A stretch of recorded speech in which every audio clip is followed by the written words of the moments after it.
an attitude of we need energy as fast as possible, and then at the same time suppressing wind is illogical. It doesn't make sense. It's at a minimum, that's a misconception. There are a few. I'll stop there. Okay, got it. Yeah, that makes sense. And when you look ahead to the next 5 to 10 years, where do you believe the data center and power infrastructure landscape will be? What will it look like? Well, you can't create a data center anywhere if you don't have power, and connecting to the grid today, depending on where you are, is anywhere from 3.5 to 7 years, depending on ISO, system operator or utility area. So co-locating with a power plant is the solution, and the data centers have advocated for that early on in the current administration, and they have managed to receive an executive order that pushes that, so that's good. You have,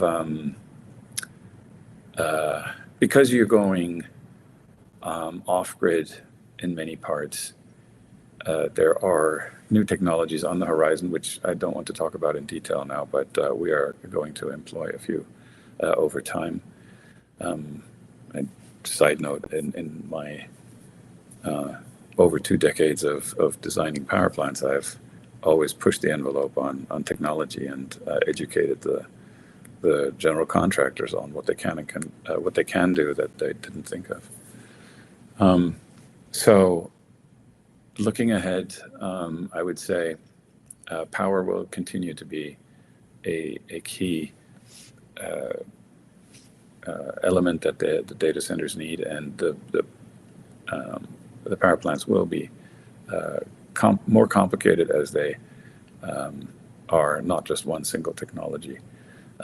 There are some investors that see that as a risk because you're adding multiple risk on top of each other because you have different technologies. But the alternatives don't look that clean. It's a trade-off of risks.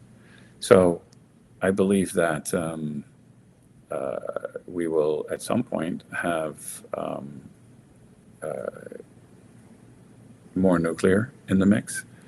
And currently what we're already seeing is a consolidation to large players that are already established. So the corporates are squeezing out the little guys.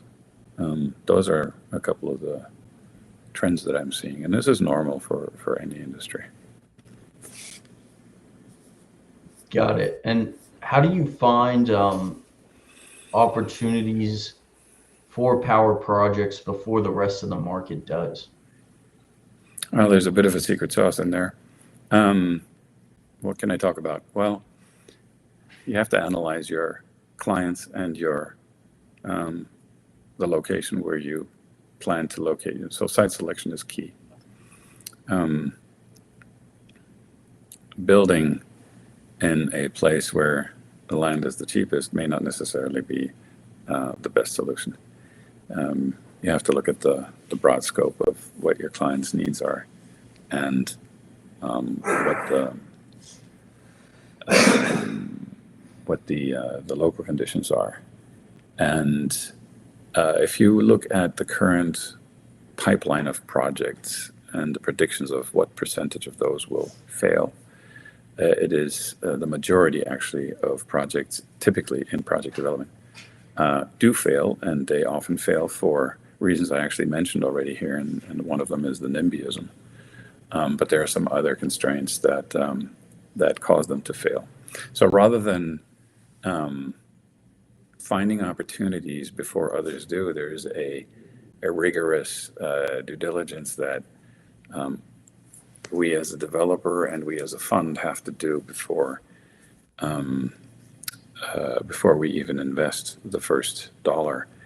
And then when you continue your due diligence, you tie down the project or the land or the or the rights to buy the project for a small period of time and do more due diligence there. It's a race right now, and those who think that they can afford it sometimes pepper a large area with potential projects, and just like in venture capital, assume that many of them will die, and hope that the few that do survive make up for the loss.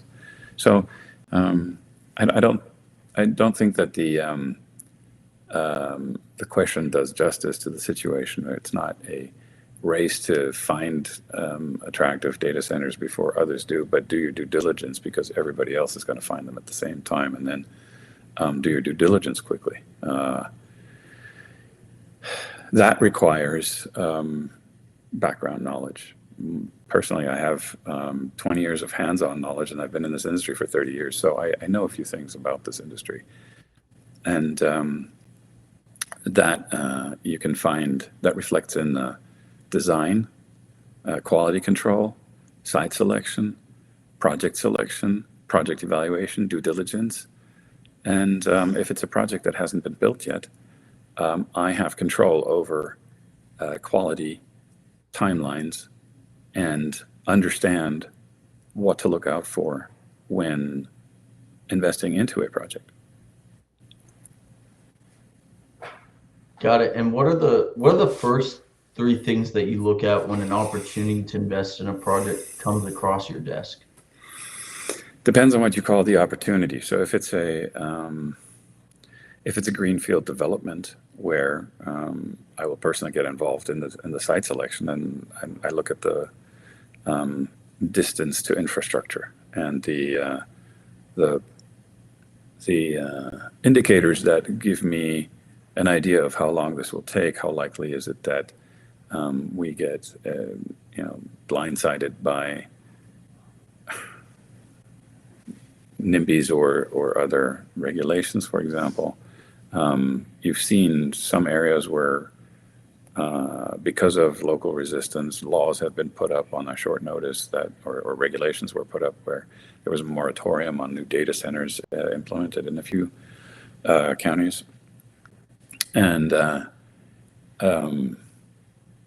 when you look at a existing opportunity, so if somebody has pre-developed a site and doesn't have the wherewithal to build it, but wants to sell it off at the pre-development stage, maybe at RTB or RTB or ready to build, then you look at things like, okay, what are the contracts that are already in place? And very often you'll find claims that, we have a power purchase agreement, and then you dig deeper and you find, well, that's just a preliminary, that's an MOU, which is valuable, but it doesn't guarantee that there will be an off-taker. Things like that. Site control is another one where some developers may say, well, I have talked to a landowner, so I know a landowner, he's going to sell that to me. Okay, do you have a contract? Those are some of the things that you look at. Got it. And how do you determine whether a project is truly viable versus just being viable on paper? That's where the rubber meets the road, right? So on the internet connection timeline, sometimes there are assumptions. Yeah, we can interconnect in 3 years because that's the standard in the industry right now for this location. Okay, let's check out what the pipeline is, or the number of projects that this utility company is currently evaluating. How long does it take them to evaluate the grid capacity? Sometimes it takes them a pretty long time. How much does it cost? Is that paid? Things like that. So regulatory timelines are often underestimated, how long it takes. One factor is the industry is poaching from AHJs. AHJ stands for Authorities Having Jurisdiction, and from national labs or from counties.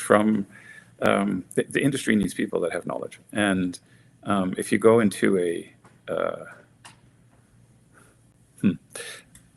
Let's say you're talking to a utility company, and they're losing their hardware engineers, their high voltage engineers left and right. That's an indication that maybe there will be a little bit of a delay on the interconnection because they just can't handle the requests. Got it. And Another one is financial model. So if you have a good financial model, you can model the downside risk. And we have a fantastic financial modeler on the team, and you can model the downside risk. And if you have two projects that on the surface look the same, or of equal risk based on permitting, etc., and then the financial model shows you that one of them has a much bigger downside risk, then, well, that can be a deciding factor. got it. And what are some of the reasons that projects like this fail? I know you mentioned NIMBY. Are there any others as well? Yeah. So as I just mentioned, interconnection might take too long. Technology risks. Let's say you bet on a technology that takes longer to develop than you thought. Each year is very expensive, and the data center clients want to see that you stand behind the timelines you give them. Got it. And how important is access to reliable power compared to, some other variables like land, fiber, customers? I know you mentioned it's important for the interconnection. Do you view it as the most important piece of the project, or how If do you you had think about that? if you had asked me a year ago or 2 years ago, I would have said, yeah, interconnection is probably your key item here, because without interconnection, where are you going to get your power from? But now with the regulation changes and off-grid becoming a bit of a fashion, it's become having power is the key. Whether you have grid connection or not is a I wouldn't say secondary. It's still important, but it has moved down in importance. When that grid connection comes, you can supply power for longer. One of the things to note is that many data centers, especially the hyperscalers, they don't grow. They don't build out the full capacity in 1 year. They may build out over time, and that gives you some flexibility as well. When you're looking at fiber, for example, data connections are faster to install than and cheaper on a per mile basis than, for example, a 300 kV power line or 345 kV power line. So it's having an interview with the client is probably a good idea. Let's put it that way. For Did I sure. answer your question? Yeah, that answers my question. And what role does the grid infrastructure play in determining the long-term viability of the project? So with grid connection, you're always better off. It's good to have a grid connection, whether that comes in year 3 or 5. Does have an impact, but it's not a showstopper. So yeah, if you can get grid connection, it's still important, and it does save money. Think of your own solar system at home. If you are grid connected, you use the grid as a buffer or a storage facility.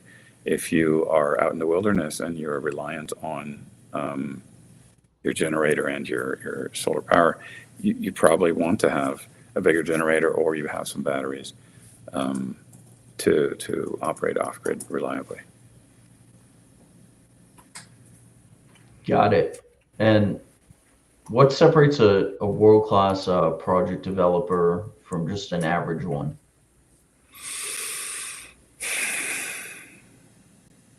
Knowledge. Experience